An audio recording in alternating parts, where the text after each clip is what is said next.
In this video I will explain why I believe the Passover story is another biblical narrative of our first salvation. Where the Red Sea crossing depicts our deliverance by water, the Passover explains the role of blood in our deliverance. The night before they departed from Egypt, the Hebrew people had to apply the blood from a Passover lamb onto the doorposts of their homes. That night an angel from Yahweh passed through the land and killed all the firstborns, except in those where the entrances to the houses were covered with blood. The angel of death had passed the firstborns of the Hebrew people over. The next morning the Hebrews departed from Egypt, and the nation of Israel was born. Israel had commemorated the Passover event annually for more than 14 centuries. Year after year they slaughtered a specially prepared lamb to observe the event when the angel of death passed their firstborns over.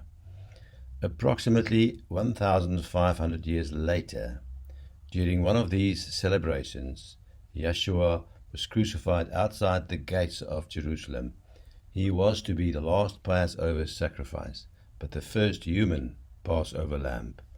There was to be no more Passover lambs. The birth of Israel can be compared with the rebirth of any individual. He that is born of spirit is spirit, and Israel in this story of the Passover represents the one that is born of spirit. He that is born of flesh is flesh, and in this story Egypt represents our flesh. Born-again people are both spirit and flesh.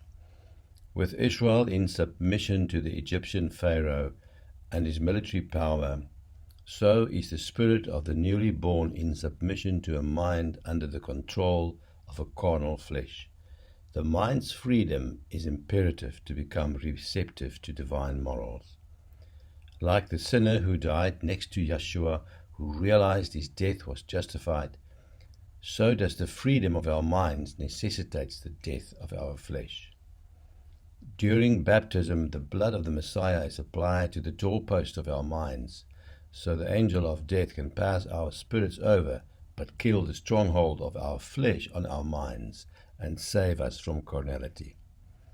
This monumental event after the rebirth enables freedom to the born-again. His mind is liberated from his own worldly morals and becomes susceptible to the guidance by the Holy Spirit. Yahweh can now fulfill his promise to provide that individual with moral guidance inscribed directly onto his heart and mind.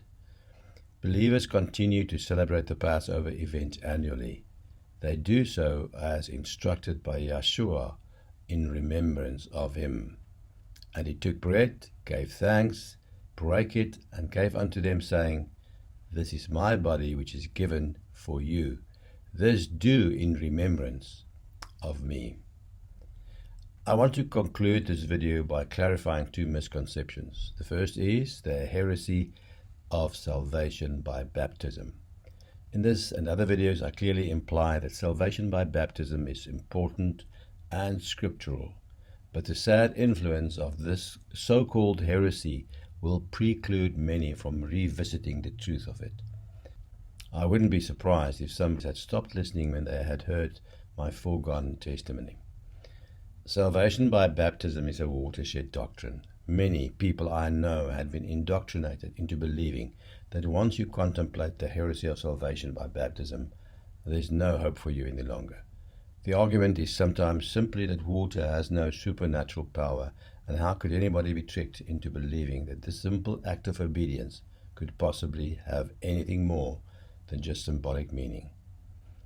I hope the response to this kind of approach would become clearer in subsequent videos. The false belief that salvation by baptism is wrong is even present amongst those who had been baptized as believers. They would testify of baptism's symbolic meaning, but will most likely not be prepared to associate baptism with salvation. Salvation by baptism does not imply final salvation. Salvation by baptism is scriptural and applies to the first salvation, our deliverance from this world. The second misconception concerns Passover and communion. When the disciples gathered in the name of the Lord, that gathering was known as the Lord's meeting. These gatherings, referred to as ecclesia in Greek, occurred daily, usually at the end of the day, and for practical reasons they also ate together during these meetings.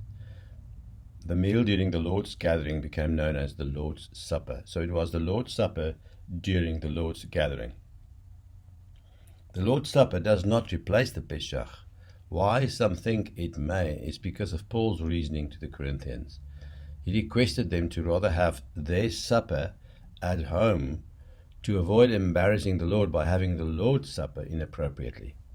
And he then draws a comparison with the Pesach to point to the fact that eating is not as innocent as it may appear. One could, by using the Pesach meal inappropriately, suffer serious consequences. In the same way, could eating the Lord's Supper unsuitably have consequences for the body of the Messiah. I hope this video has enriched your understanding. God's blessing will remain on those who follow the guidance of the Holy Spirit. God bless.